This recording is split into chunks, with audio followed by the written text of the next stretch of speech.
Have you ever wondered how new strains are created? Like, there's a lot of them out there, and there's probably a lot of different ways to create them. But I recently sat down with a master grower buddy of mine, StonedNinja on Twitch, and we smoked and we chatted about how to create new strains. Check it out. How many strains have you created?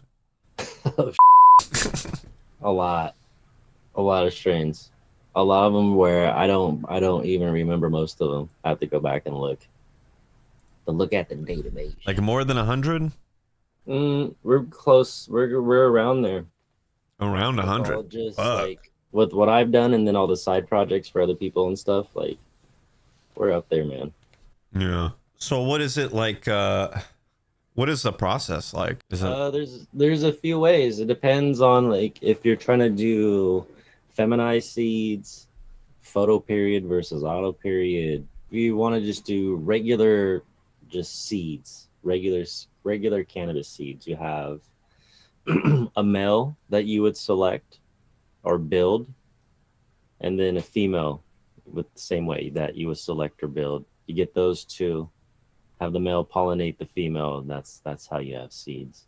You would put the plants into like a 12 hours of light maximum, depending on the strain, but pretty much a 12-12, 12 on, 12 off. That'll initiate flowering in the plants, and then after a few weeks, you'll begin pollination. Usually, all you need is just one initial slap to pollinate. As long as you see the pollen go through on the plant, you should just consider that pollinated. You don't really need to pollinate further from there.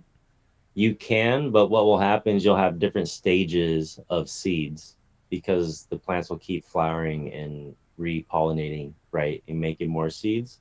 So you can have seeds that are just about to finish up, sitting next to a portion of seed that is just starting to build. So you'll start getting like more seeds and like inconsistent sizes and just weird and problems. So, what do you typically look for when you're making a strain and you're crossing something? Is there specific like traits that you're looking for, or is it flavors or smells or? Yeah, I'm always looking for new flavors. Usually that's one of the first things I'm looking for is the taste of it.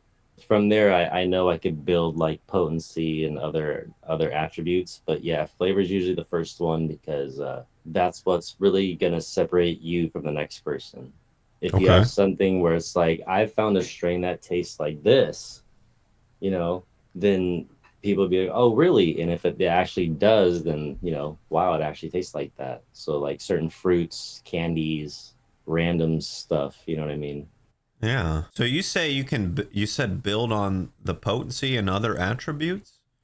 Yeah, so if there's a plant that grows like too many weeks in flower, like it takes forever to finish out flowering, I could try to hit it to other males that I have that usually pass the traits of short flowering time and try to select phenos from those seeds that I would make between those two and try to find the phenos that keep the traits I want but finish early and then use those strains, like those phenotypes. So it's like so sometimes it takes several times over and it starts with finding the flavor essentially. Yeah. Yeah. Sometimes you get hit it right off the jump and just be super lucky. And sometimes it could take forever, or sometimes it won't, you'll never find what you're looking for. And when you say like it takes too long in flowering, what would you say is too long?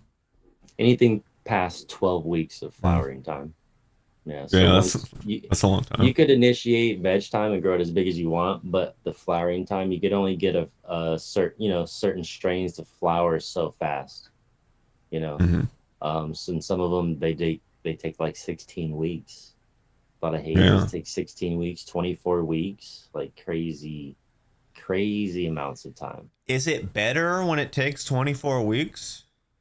You would Like, assume there's certain ways to look at it to where like the amount of yield you get from those types of plants because of how big they are or the flower per square inch it produces yeah. is worth it, but half the time it's really not. You might have some strains where the end product is so psychoactive or potent where you kind of hallucinate from it, but it takes strains that run that long for that to happen.